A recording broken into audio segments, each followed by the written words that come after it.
l'attente de la manifestation de samedi, une soixantaine de personnes s'étaient rassemblées devant la mairie de Pertuis pour continuer de dénoncer une réforme des retraites rétrograde qui ne réglera rien sur la question du financement à long terme. Et partout la révolte gronde. Dans ce monde on n'avait pas notre place, on n'avait pas la gueule de l'emploi, on n'est pas né... L'opinion publique a clairement manifesté à plusieurs reprises son rejet massif du projet gouvernemental sur les retraites. Les journées de manifestation et de grève de ces derniers mois en ont fait la démonstration. Savez-vous que la France est classée 3e pays au niveau mondial possédant le plus grand nombre de millionnaires? Et soi-disant, on ne pourrait pas faire autrement que de prendre l'argent dans la poche des salariés, des retraités et des privés d'emploi pour financer les retraites. Ce gouvernement use et abuse de mensonges pour essayer d'enrayer la mobilisation, mais rien n'y fait.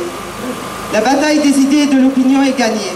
66% des Français estiment encore que la mobilisation contre cette réforme reste justifiée malgré son adoption au Parlement. La mobilisation s'est inscrite dans le temps proposé. Elle est ancrée profondément au sein de toutes les couches de la société. Moi j'ai voté pour le RMI et j'ai voté pour la retraite à 60 ans, que les choses sont claires.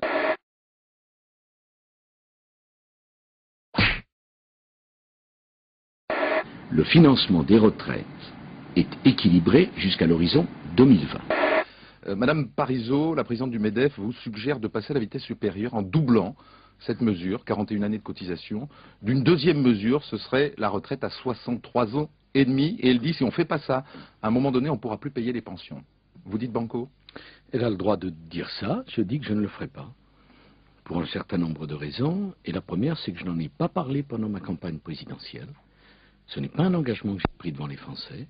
Je n'ai donc pas de mandat pour faire cela. Et ça compte, vous savez, pour moi.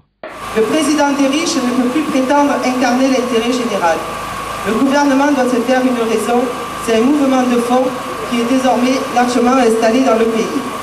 Ce mouvement social engagé depuis des mois après 9 journées majeures d'action est bien fondé de demander au président de la République de ne pas promulguer la loi concernant cette réforme rétrograde des retraites. Même voter une loi peut finir aux oubliettes. Ce qui a été fait peut être défait par le rapport de force à l'image du CPE. Nous ne voulons pas de cette réforme. Nous voulons une réforme qui corresponde à un véritable progrès social bâti sur une juste répartition des richesses. Contrairement à ce que le gouvernement souhaiterait faire croire, la loi de réforme des retraites n'est pas encore bouclée. Nous allons donc continuer à relayer, argument à l'appui, la juste mobilisation des citoyens contre la réforme des retraites et la politique économique et fiscale du gouvernement qui ne poursuivent qu'un seul but, l'enrichissement des riches. Mais fallait bien qu'un jour on se réveille et que les têtes se remettent à tomber. On lâche rien, on lâche rien, on lâche rien, on lâche rien, on lâche rien, on lâche rien, on lâche rien, on lâche rien.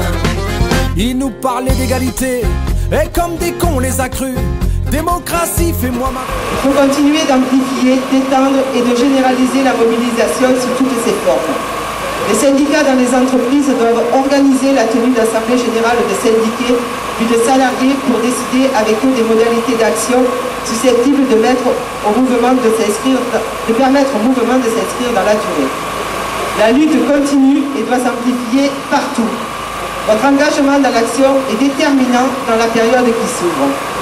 Les organisations syndicales, dans l'unité la plus large, donnent rendez-vous aux salariés lors des prochaines actions locales et appellent à manifester massivement le samedi 6 novembre pour une nouvelle journée d'action nationale avec sur Avignon une manifestation prévue à 14h.